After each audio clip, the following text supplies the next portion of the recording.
Hello जय dear students. आप सभी को पता है बोर्ड का एग्जाम का कुछ ज़्यादा ही दिन नहीं बचा है, बल्कि 7 से 8 महीने बचे हुए हैं। और उसमें किस ढंग से स्ट्रेटजी करें, किस ढंग से प्लान बनाए जो आपको गणित के सब्जेक्ट में 100/100 मिले। कितना बाई कितना, तो प्यारे बच्चों 100/100 मिल सके। तो इसके लिए आप जो पढ़ाई कर रहे हैं उसके साथ साथ स्मार्ट स्टडी करना बहुत ज़रूरी है। आपको यह पता होना चाहिए तो जो हम सब्जेक्ट पढ़ रहे हैं, जिस टॉपिक को पढ़ रहे हैं, उससे आखिरकार कितने मार्क्स के सवाल पूछे जाएंगे। कोई ऐसा टॉपिक भी है जो बहुत हार्ड रहा है और उससे क्वेश्चन ज़्यादा नहीं पूछा जाता है और फिर हम उसमें लगे हुए हैं, जिससे तो आपका समय बर्बाद हो रहा है। तो समय को बचाइए, स्मार्ट अप्रोच अपनाइए और अच्छा मार्क्स लाइए। ठीक है, ये है रूल। ठीक है, तो चलिए स्टार्ट करते हैं। आखिरकार किस टॉपिक को पढ़ने से कितना मार्क्स मिलने वाला है। आप सभी जानते हैं जो क्लास 10th का जो बोर्ड का जो क्लास 10th जो है, क्लास 10th का जो आपका एनसीईआरटी बुक है उसमें 14 चैप्टर है कुल। और बिहार बोर्ड जो सवाल जो पूछता है इसी 14 चैप्टर में से आपको सवाल पूछता है। और 100 ऑब्जेक्टिव रहता है जिसमें से 50 बनाना पड़ता है और 50 मार्क्स का आपका क्या रहता है, सब्जेक्टिव। सब्जेक्टिव में क्या रहता है, तो 8 क्वेश्चन 5 नंबर वाले होते हैं जिसमें से 4 बनाना होता है। 30 क्वेश्चन 2 नंबर वाले होते हैं जिसमें से 15 बनाना होता है। तो 15 दूनी के 30 नंबर, जो 2 मार्क्स वाला रहता है। 4 क्वेश्चन उधर से, तो क्या होगा 20, 30 20 क्या हो गया 50। तो इस ढंग से आपका क्या होने वाला है सिलेबस 100 मार्क्स का। एक बार फिर से यहाँ पर लिख के आपको बता दें, आपका 100 ऑब्जेक्टिव मिलता है। कितना ऑब्जेक्टिव मिलता है, 100। बनाना कितना पड़ता है, 50। ठीक है, तो ये हो गया आपका 50 मार्क्स का कहानी कंप्लीट, 50 मार्क्स का। ठीक है, और इधर 50 मार्क्स जो है आपका आने जो वाला है वो सब्जेक्टिव से, जिसमें 30 मिलता है क्वेश्चन, बनाना पड़ता है कितना, 15 क्वेश्चन बनाना पड़ता है। और जो कितने नंबर का होता है, तो 2 नंबर वाला होता है। तो 30 नंबर तो आपको यहाँ से प्राप्त हो जाएगा। वैसे ही 8 क्वेश्चन आपको 5 मार्क्स वाला मिलेगा, जिसमें से बनाना कितना पड़ता है, 4। तो 4 5 20, ये 30 20 आपका क्या हो जाएगा, तो 50 मार्क्स। और ये 50 मार्क्स कुल कितना हो गया, तो 100 मार्क्स का आपका पेपर होता है। इसी 100 मार्क्स जो आपका आने वाला है इसी 14 चैप्टर से आने वाला है। तो किस चैप्टर से कितने मार्क्स का सवाल पूछा जाता है आज इसको देखेंगे। और जिस चैप्टर से अधिक मार्क्स पूछा, मतलब पूछा जो जाता है और बहुत जल्दी खत्म हो जाता है, उसको भी देखेंगे। ठीक है, तो चलिए देखते हैं आखिरकार कौन सा जो चैप्टर है हमारे लिए वास्तव में क्या है, इंपोर्टेंट है, जिसको हम पढ़ करके 100 में 100 मार्क्स ला सकते हैं। ठीक है, अंत तक जरूर देखिएगा। पहला है आपका वास्तविक संख्या, जिसको हम लोग क्या कहते हैं, रियल नंबर कहते हैं। तो देखिएगा रियल नंबर जो चैप्टर है, चैप्टर 1, इससे 2024 के फर्स्ट सिटिंग में कितने मार्क्स का सवाल आया था, तो 10 मार्क्स के सवाल आए थे। तो ये मैं जो बात कर रहा हूँ ये ओनली फॉर ऑब्जेक्टिव की बात कर रहे हैं। किसका बात कर रहे हैं, ऑब्जेक्टिव का। सब्जेक्टिव का बाद में बात करेंगे, पहले ऑब्जेक्टिव देख लीजिए। ऑब्जेक्टिव 10 मार्क्स, और जो सब्जेक्टिव जो आया था इसमें से वो कितने मार्क्स का आया था, तो 4 मार्क्स का है। 2 मार्क्स वाला 2 क्वेश्चन आया था। 2 मार्क्स वाला कितना क्वेश्चन आया था, 2 यानी 4। तो इसमें भी 2 4 10 4 14, इसमें भी 4 नंबर का आया 2 क्वेश्चन। 2 दूनी के 4, यहाँ पर तो नंबर ही तो लिखा गया है ना, इसलिए लिखे। तो 4 नंबर यानी कि 14 मार्क्स। और 2023 में भी देख लीजिए, इस 2023 के फर्स्ट सिटिंग में 14 मार्क्स, और सेकेंड सिटिंग में कितना था, तो सेकेंड सिटिंग में जो था वो था आपका 11 मार्क्स का। कितना मार्क्स का, सेकेंड सिटिंग में 11 मार्क्स, और फर्स्ट सिटिंग में जो था आपका क्या कितना मार्क्स था, तो फर्स्ट सिटिंग में आपका 14 मार्क्स था। 2023 की बात कर रहे हैं। तो आपको बता दें ये चैप्टर जो है आपका कितनों, अगर हम इसका एवरेज निकाल ले तो 10 मार्क्स से तो कम आपको दिलाएगा नहीं। और ये ऑब्जेक्टिव सब्जेक्टिव दोनों की बात हो रहा है। 10 मार्क्स ओनली फॉर पहला चैप्टर पढ़िएगा ना। वास्तविक संख्या अच्छे ढंग से अगर कंप्लीट कर लेते हैं तो आपका कितना नंबर क्लियर होने वाला है, 14 नंबर। सोच लीजिए कितना बड़ा बजट है। ठीक है, 14 नंबर मात्र एक से आप क्या कर सकते हैं, कवर कर सकते हैं। समझ गए। तो चलिए यहाँ पर अगला देख लीजिए। अगला है चैप्टर 2 बहुपद, जिसको अंग्रेजी में पोलिनोमियल कहते हैं। क्या कहते हैं, पोलिनोमियल। इससे 11 मार्क्स के सवाल पूछे गए थे पहला सीटिंग में भी 2024 में, और सेकेंड सेटिंग में भी क्या पूछा गया था, 11 मार्क्स। और 2023 में 9 मार्क्स और 9 मार्क्स। और ये ऑब्जेक्टिव का है। सब्जेक्टिव आपको बता देते, इससे भी 4 मार्क्स, और इससे भी 4 मार्क्स, और इससे भी 4 मार्क्स। सोच लीजिए, गुना नहीं प्लस लेना था हमको। ठीक है, यहाँ प्लस में 4, प्लस में 4, और ये प्लस में 4, प्लस में 4 है। ठीक है, प्लस में 4 प्लस 4। तो ये आपका इस ढंग से है। सोच लीजिए कितना इंपॉर्टेंट चैप्टर है पहला और दूसरा, जो आपको 14 14 मार्क्स ऑब्जेक्टिव सब्जेक्टिव मिला करके दिला रहा है। तीसरा चैप्टर का नाम है रैखिक समीकरण। क्या नाम है? दो चर वाले रैखिक समीकरण युग्म। ठीक है, तो इससे 4 ऑब्जेक्टिव पूछा गया था। पहला सीटिंग में 2024 के और सेकेंड सीटिंग में 6। और याद रखिएगा ग्राफ वाला क्वेश्चन इसी से आता है, तो प्लस में 5 कर दीजिए, प्लस में 5 कर दीजिए। ठीक है, फिर इसमें 2023 में 4 ऑब्जेक्टिव पूछा गया था और 2 ऑब्जेक्टिव दूसरा सीटिंग में, और 5-5 नंबर आप जोड़ सकते हैं। किसका? ग्राफ वाला है, ग्राफ इसी चैप्टर में आता है। तो +5 और +5, मतलब अमूमन 7 से 9 मार्क्स के बीच ये आपका दिलाता है। कौन? तो 2 चर वाले रैखिक समीकरण। इसकी बात करें तो ये 14 मार्क्स, और इसकी भी बात करें तो लगभग ये 15 मार्क्स और 9 4 13, यानी इसको अप्रोक्स अगर मान लें बहुपद वाले चैप्टर को भी, तो ये भी 13 मार्क्स के आसपास रहता है। ठीक है, कौन? तो बहुपद। और ये आपका जो युग्म हो गया 2 चर वाले रैखिक समीकरण युग्म, ये भी आपको 8 मार्क्स लगभग दिला ही देता है। देखिए यहाँ पर 5 4 9, 5 2 7, और इधर देख लीजिए 6 5 11 और 5 4 9, तो 11 मार्क्स 9 मार्क्स, तो एक हम लोग एवरेज निकालते हैं 8 मार्क्स तो फिक्स ही दिला ही देगा ये चैप्टर रैखिक समीकरण। अगला है द्विघात समीकरण। क्या है? द्विघात समीकरण। तो देखिए चौथा जो चैप्टर है इससे 10 ऑब्जेक्टिव पूछा गया था, पहला सीटिंग में, दूसरा सीटिंग में 8 ऑब्जेक्टिव, 2023 में 8 ऑब्जेक्टिव, 4 ऑब्जेक्टिव, इस ढंग से। और सब्जेक्टिव इसका एक क्वेश्चन फिक्स रहता है। तो यहाँ पर 2 मार्क्स कर दीजिए तो 12, यहाँ पर 2 कर दीजिएगा तो 10 हो जाएगा, और यहाँ पर 2 कर दीजिएगा तो 10, यहाँ पर 2 कर दीजिएगा तो 6, मतलब 6 से 10 मार्क्स के बीच में आपका ये चैप्टर दिलाता है। अमूमन हम इसका मान लेते हैं क्या, 8 मार्क्स इसका एवरेज मान लेते हैं ना, 8 मार्क्स से दिला सकता है। उसका है समांतर श्रेणी, जिसको हम लोग एपी कहते हैं, अर्थमेटिक प्रोग्रेशन। तो 8 मार्क्स का ऑब्जेक्टिव, 8 मार्क्स का ऑब्जेक्टिव 2024 के फर्स्ट सीटिंग और सेकंड सीटिंग दोनों में आया था। और 2023 में भी 8 मार्क्स और 6 मार्क्स, और इससे एगो तो सब्जेक्टिव आता ही आता है।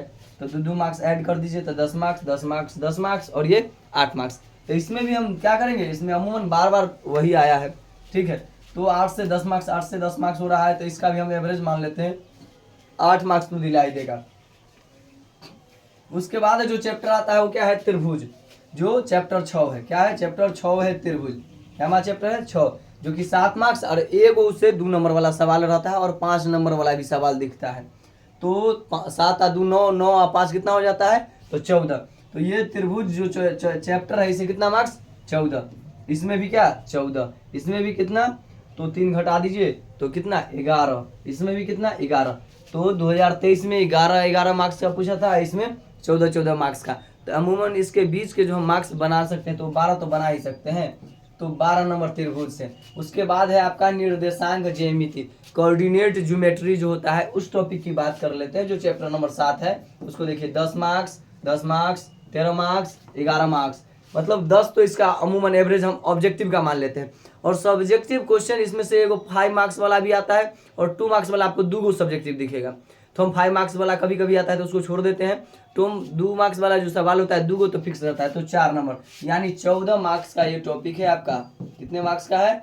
14 मार्क्स का। कौन? तो ये आपका जो हो गया निर्देशांक ज्यामिति, यानी कोऑर्डिनेट ज्योमेट्री पढ़ते हैं तो आपका 14 मार्क्स। ठीक है, और देख लीजिए 8 नंबर जो है आपका, 8 नंबर त्रिकोणमिति, और त्रिकोणमिति का जो परिचय है, objective 12 go, objective 12 go, objective 19 go, objective 27 go. Oh my God, 19-27 go objective खाली इसी से रहता है, सोच लीजिए। तो इसका हम एवरेज कितनों कम तो 15 गो तो मान ही सकते हैं। 2024 में 12 पूछा था, उससे पहले 19 और 27 पूछ ले, तो हम क्या मान लेते हैं, एक अमूमन 12 है तो हम इसका अमूमन क्या मान लेते हैं, 15 मार्क्स मान लेते हैं। कितना मान लेते हैं? 15। और इससे एक 5 नंबर वाला तो फिक्स ही रहता है, एक 5 नंबर वाला फिक्स रहता है, और एगो या 2 गो आता है 2 नंबर वाला सवाल, तो हम मान लेते हैं एक ही आया। तो 5 और 2 7, अब 15 7 कितना हो जाएगा, 22। तो एक अकेला ही टॉपिक है त्रिकोणमिति, जो आपको 22 से 25 मार्क्स दिलाने वाला है। 22 से 25 मार्क्स से कम नहीं आता है इसे। पहले तो 2020 से पहले देखिएगा तो 40-40 मार्क्स का अकेले हुआ करता था त्रिकोणमिति, लेकिन अब ये क्या हो गया है, 22 से 25 मार्क्स आपको ये दिलाने वाला है। कौन? त्रिकोणमिति टॉपिक, अगर आप पढ़ते हैं तो।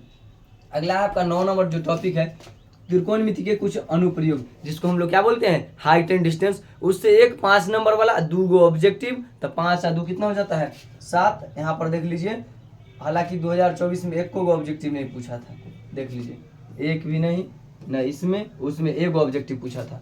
कब? 2023 में। तो ऑब्जेक्टिव भुला ही दीजिए, लेकिन हाइट एंड डिस्टेंस का एगो सवाल वहां पर जरूर दिखेगा। तो 5 नंबर इसका हम अमूमन एवरेज लेते हैं। तो हाइट एंड डिस्टेंस जो चैप्टर होता है बहुत ही इजी होता है, जिसको त्रिकोणमिति आ जाता है उसके लिए रामबाण होता है।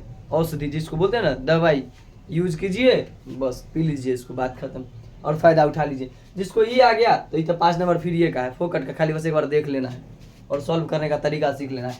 तो ये 5 मार्क्स, और इधर से 5, तो लगभग 30 मार्क्स तो पहुंचा ही दिया। हालांकि दोनों एक ही चैप्टर है, इसको अलग अलग कर दिया गया है। तो ये क्या हो गया? Height and distance. ठीक है, 5 मार्क्स तो फिक्स रहता है 100%। प्रीवियस ईयर 2009 से लेकर के 2024 तक उठा लीजिए, उसमें अगर नहीं मिला तो फिर बोल दीजिएगा।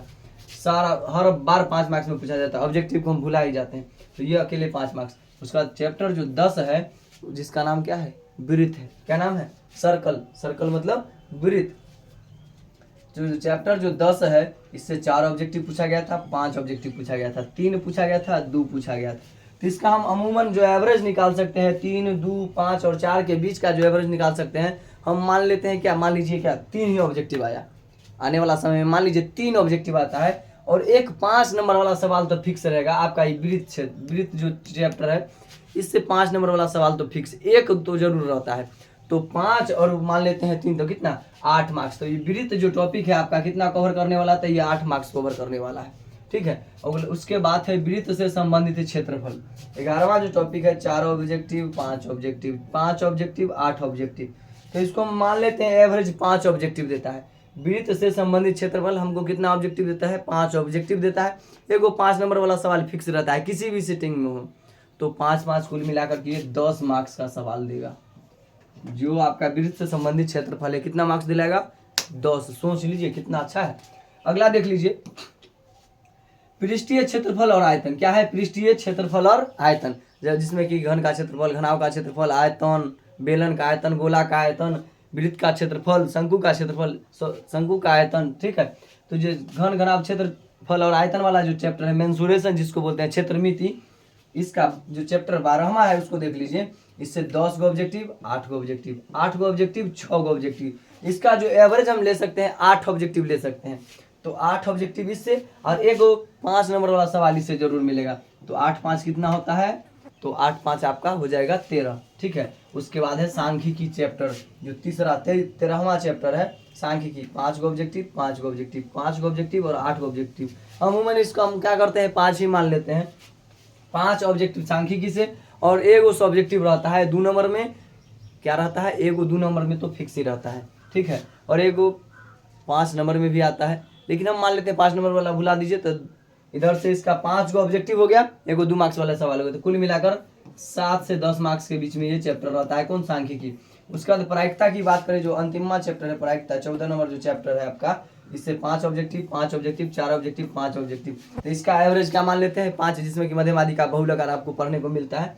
तो ये 5 ऑब्जेक्टिव हो गया, 5 ऑब्जेक्टिव। और इसके सब्जेक्टिव की बात करें तो मध्यमादि का बहुलक 5 नंबर में भी और 2 नंबर में। तो 7 5 कितना हो जाएगा? 12।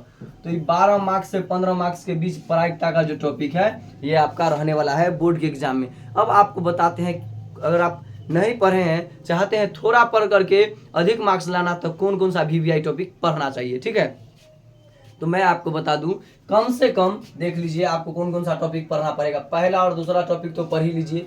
उसके बाद बताते हैं आपको ये निर्देशांक ज्यामिति 7वां और 8वां पढ़ लेना चाहिए, ताकि साथ में यहो क्लियर हो जाएगा। और उसके बाद बता दे आपका ये जो आपका पृष्ठीय क्षेत्रफल और आयतन मेंसुरेशन टॉपिक है, ये पढ़ लेना चाहिए।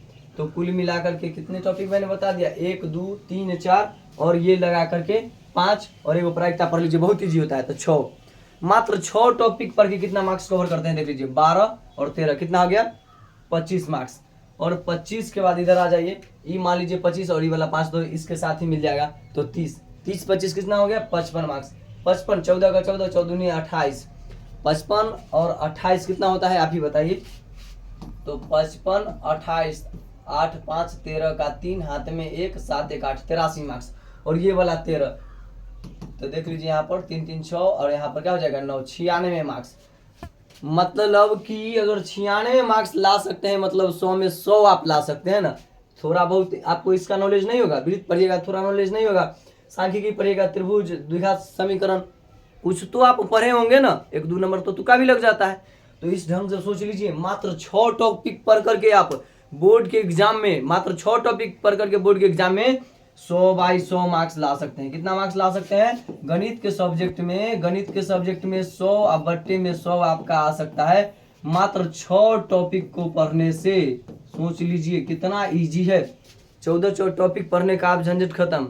ओनली फॉर सिर्फ और सिर्फ 6 टॉपिक पढ़िए और 100, अब 100 में 100 नंबर लाइए।